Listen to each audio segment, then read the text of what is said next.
Good morning, fellow Atarians. What we're going to do today is we're going to talk about writing some assembly language and then calling that assembly language from BASIC. One of the things I was thinking about mentioning was this book right here. Now, this is not an original copy. I printed this one out myself. It's called Mapping the Atari. You can see that right there on the camera, Mapping the Atari, and it's got a big kind of outline of the Atari logo. This book gives you a complete memory map of the Atari from all 65,536 memory locations. Everything from the ROM to BASIC to the GTIA and the Antic chip. All the locations that are important for getting input and output from the Atari computer are in this book. If you're going to be programming an assembly language for the Atari, this is going to be one of those tools that you have in your arsenal right next to you for reference. Very important.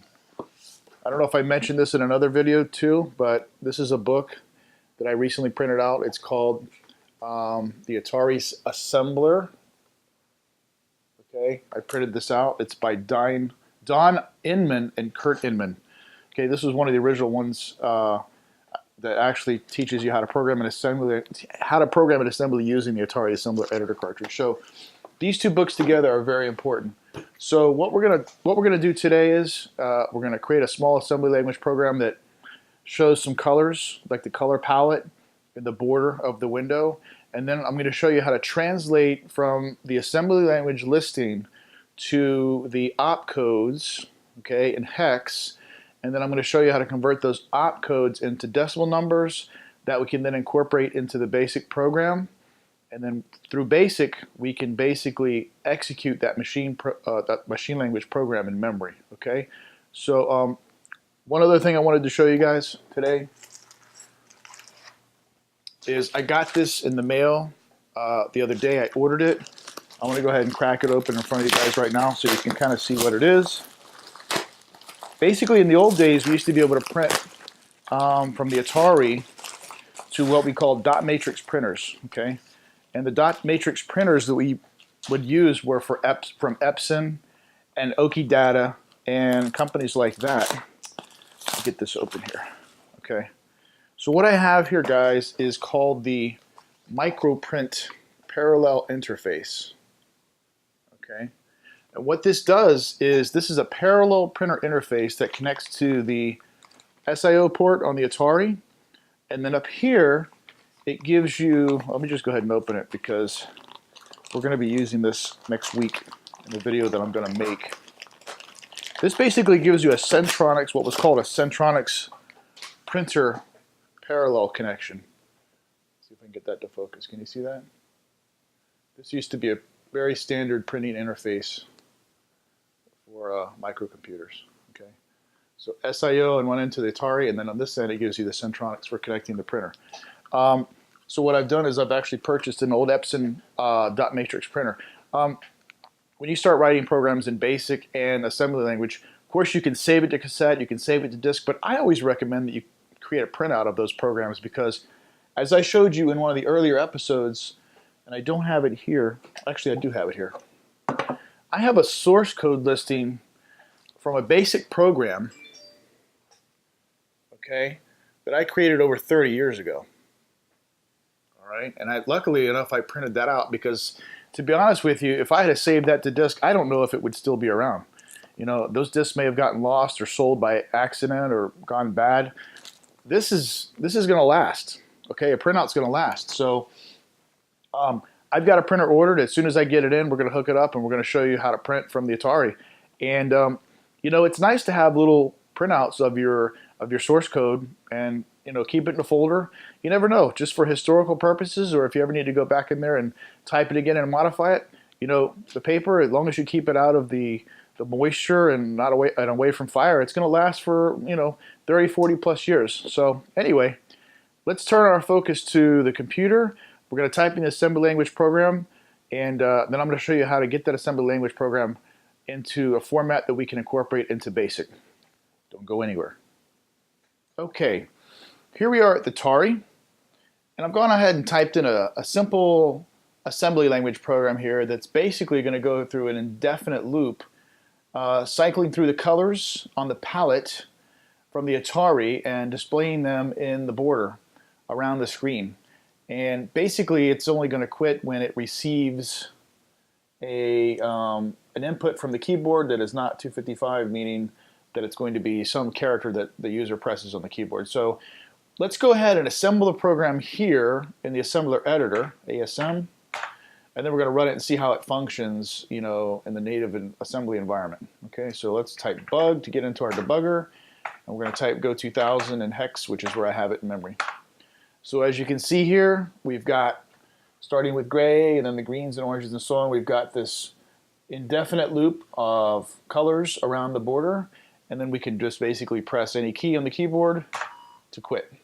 All right, so I wanted you to see that, how it looks here in assembly language through the debugger, and then we're going to basically create this same program in BASIC and call it from BASIC. Now, let's get out of the debugger with our X command, and what we're going to do is we're going to hit ASM, and I'm going to hit the Control 1 key to pause this listing.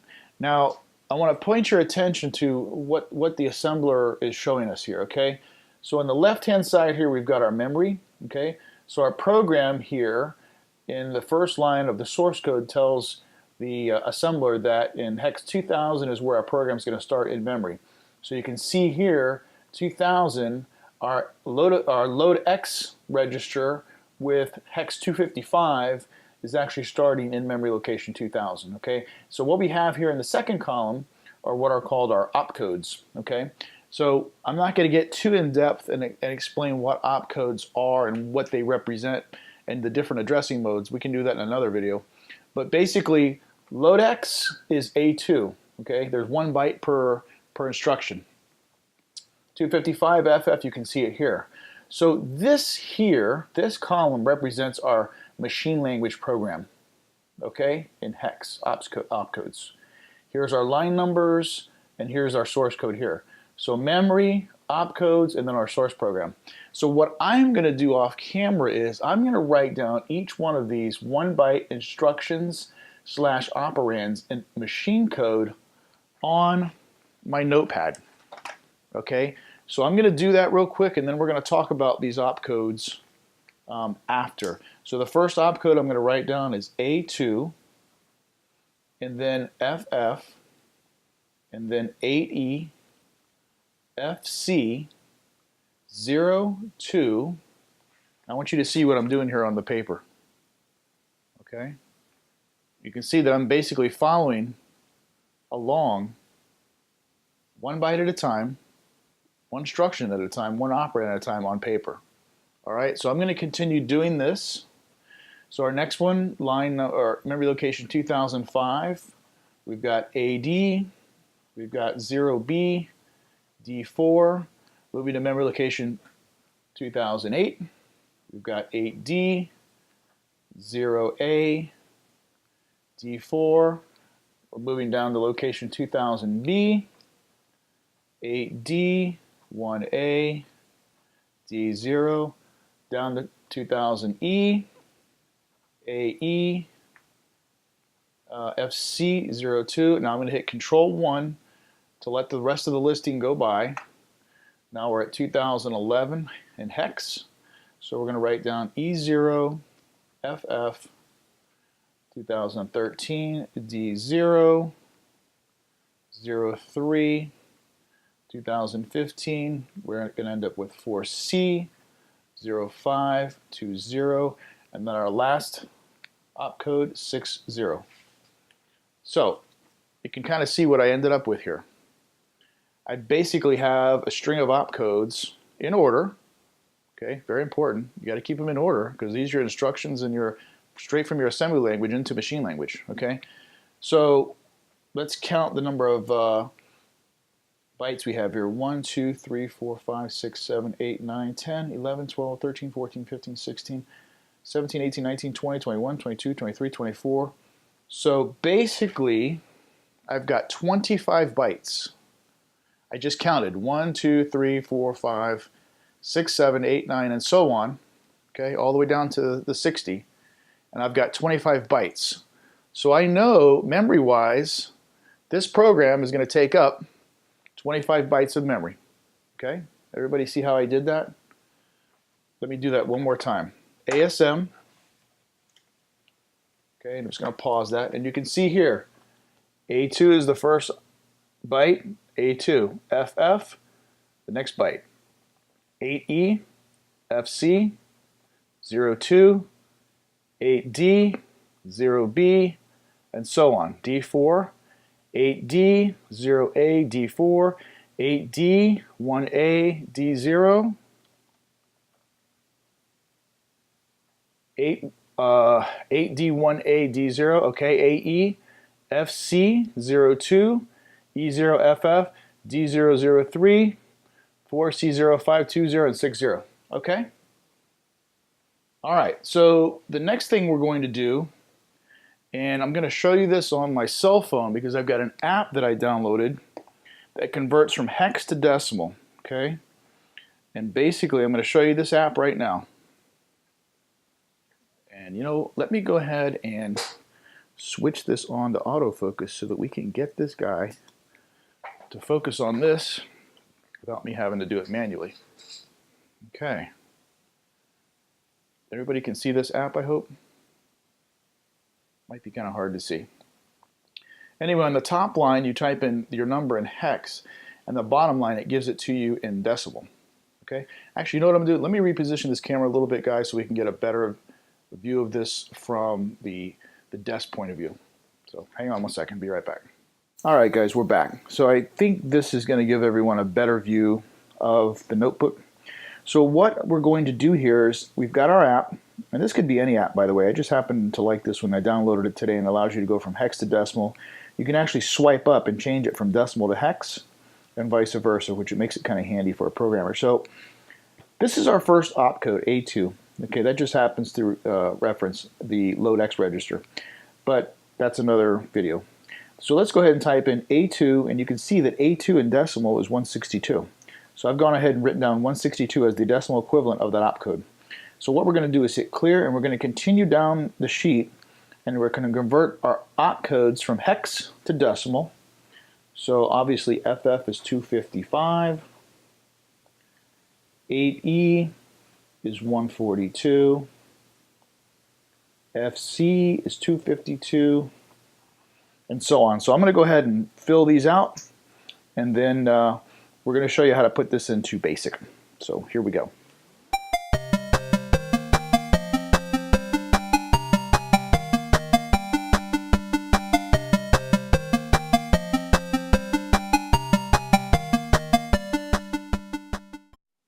Okay, guys, here we are. So let's go ahead and create a basic program. I said that twice. Let's create a basic program that is going to allow us to run the assembly language program that we created and that we actually converted into decimal values of the opcodes. So let's start off with a loop, and let's go x equals. Now what we're trying to do is we're trying to take those decimal values that we extracted, okay, from our machine language program, and we're going to poke those values into the appropriate memory, into the computer's memory, so that we can then execute it. So if you remember back when we were looking at the assembly language listing, we were in hex 2000, okay?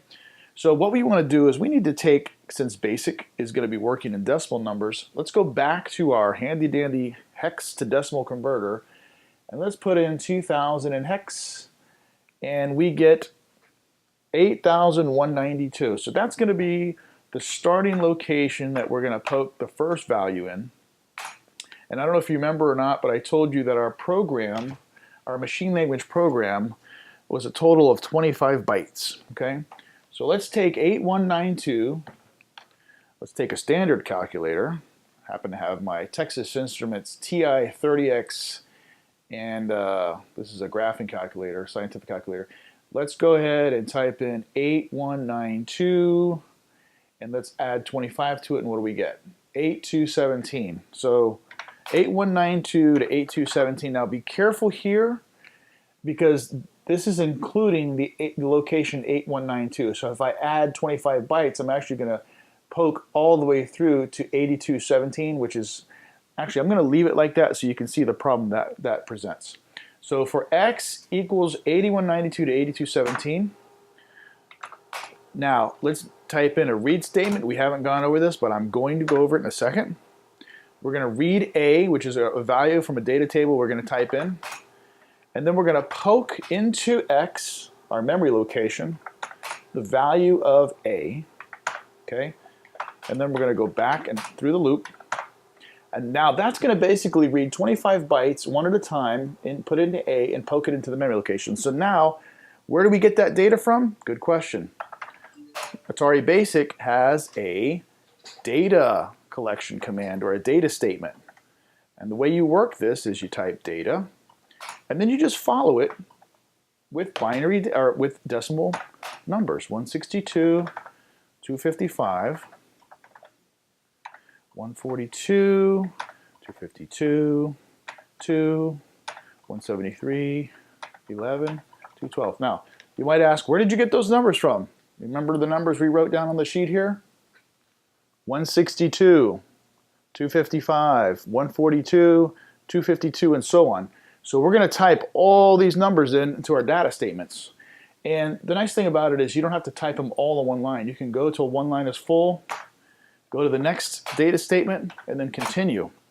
So our next line is going to be 141, 10, 212, 141, 26, 208, 174, next line, data, 252, 224, 255, 208,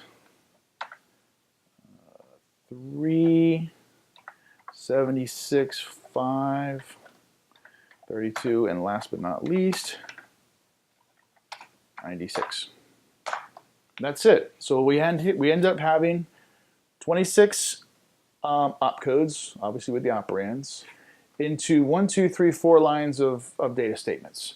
So basically, these numbers are our machine language program. And we're taking and reading each one of these numbers one at a time and putting it into each respective memory location. So 162, which was the LDX, is going into 2000. 255, 2001, 142, 2002, and so on. It's looping until it pokes all these values into memory. Okay? Now let me just double check these values before we run this. I don't want to crash the computer. 162, 255, 142, 252, 2, 173, 11, 212. Okay, that looks good. 141, 10, 212, 141. 26, 208, 174. That looks good. 252, 2, 224, 255, 208, 3, 76. Okay, it all looks good. So the other thing I'm going to do, guys, now that we have a disk drive, is I'm going to go ahead and save with the list command this program, just in case we crash something here. So I'm going to list this program called, I'm going to label it colors.basic. And what this is going to do is going to take the listing and write it out to D1, which is my only Atari 1050 drive that I have, with the file name of colors.bas. Okay, very good. So now for the moment of truth. Let's run the program. And we got an error. Woo! Remember I told you guys about this? Remember I told you about this range here? Okay. So if you were to count 8192, 8193, 8194, and so on, by the time you got to 8217, you will see that you have actually looped through 26 times, not 25 times, because remember, we're talking about including this verse value. X equals that value to up and including that value. And unfortunately, that's 26 values. So the way we fix this, again, this is all that zero-based, when you're dealing with loops, is we're just going to change this to 8216. Okay, let's go ahead and save that. All right, let's clear the screen, just so you can see, and now let's run the program. All right, so what just happened? Why didn't our program run? Actually, it did run. It did exactly what we wanted it to do.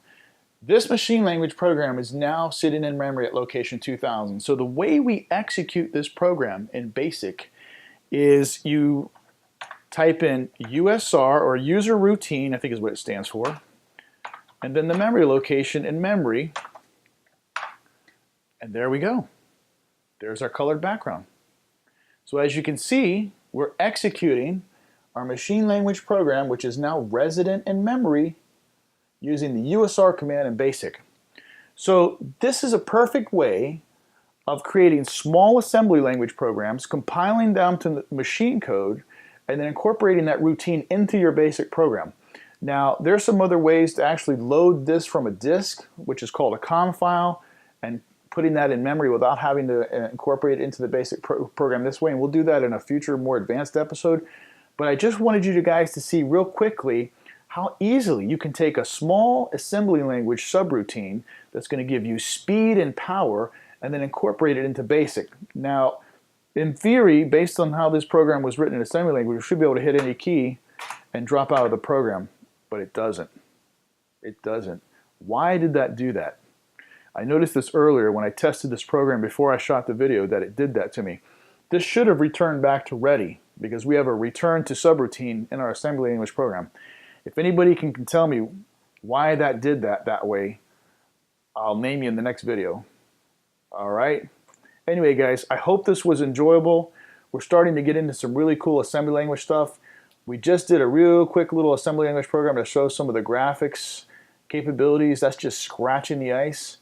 Maybe what we'll do next time is we'll write a basic program that does some sort of looping operation, maybe print some characters out to the screen in repetition, and then we'll do an assembly language version of it to see just how much faster the assembly language is. I think you'll find that it's hundreds, if not thousands of times faster than doing things in BASIC.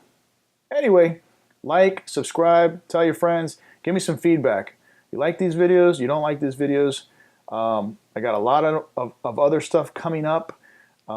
So be on the lookout for the next video, and as soon as I get that printer in, we're going to go ahead and print out both of these listings to the printer so that we can see how that's done as well.